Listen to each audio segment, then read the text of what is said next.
moist, but it doesn't reverse the vaginal atrophy. Okay? So now the function of the DHEA as well. Just now I mentioned there are 3 types of estrogen. E1 is produced when during menopause. E2 is all the benefits from the head to the toe.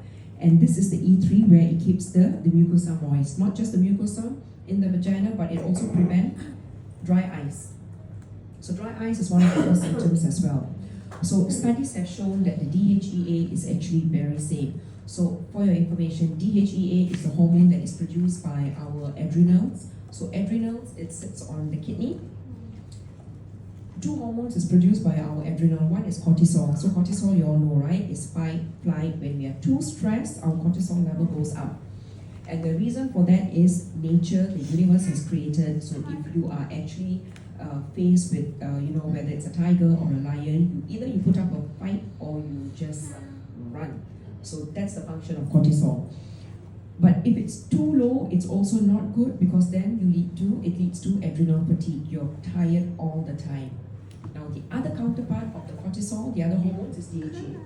So DHEA, the gist of it is mood, memory, energy. It protects the heart, your immune system, and metabolism.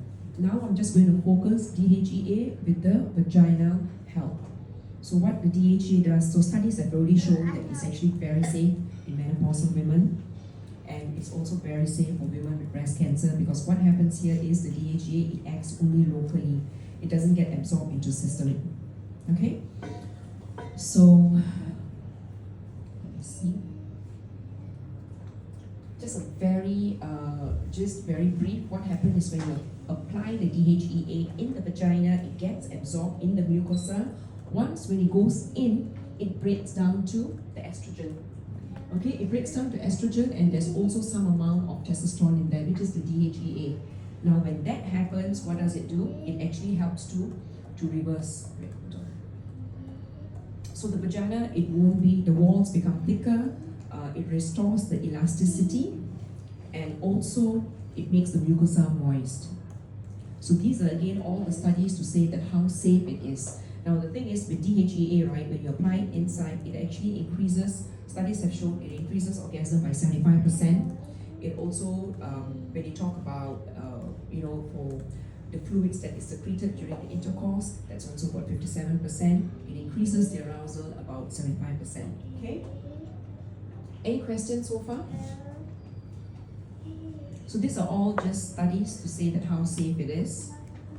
Okay, and so what are the symptoms that you can actually feel that decreases is all that burning sensation, the recurrent UTI, the dryness, everything just goes. So the sexual activity, it won't be as unpleasant as how it used to be.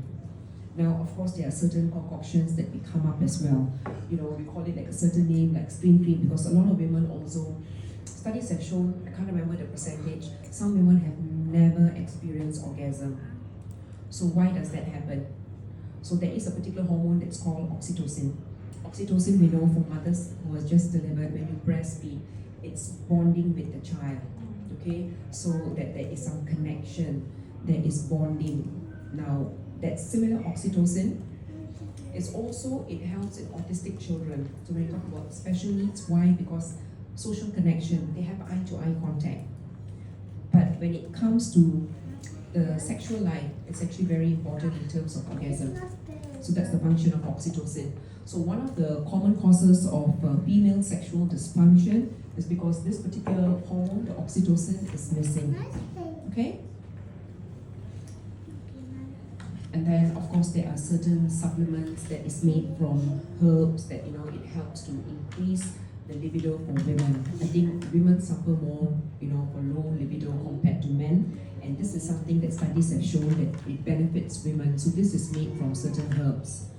Okay, so similar things, sometimes, men can also, a certain concoction that works for couples. So it's more like a couple therapy in that sense when it comes to the bedroom. Okay, that's it.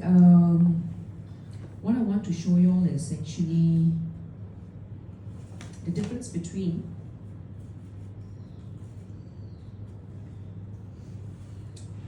so coming to this, now we'll talk about, so everybody knows about synthetic, right? about synthetic HRT. Now there's always a choice. So synthetic, when we talk about, it's basically like certain hormones like progestin, or you're talking about primarin, is actually derived from the animal source, like the urine, right? So the difference between synthetic and the bioidentical, so this is what I just want to explain. So when you talk about the bioidentical, it's actually derived from soy and yam. Okay, so why is that safer? It's because, you know, when you take the human molecular structure, like a progesterone, and you take the one that is made from soy or yam, it's actually isomolecular, it's similar. And we need to know that progestin is not progesterone, because one is synthetic, one is more natural. And to me, I've been practicing this since 2008. So it's all about the art of balancing. No matter how safe it is, I'm not going to say that, you know what, hey, guess what, you're not going to get cancer 100%. No. It's all about the art of balancing and how much we give. We always give physiological dosages. When we say physiological, it's what is produced by the ovaries, it's like a small amount.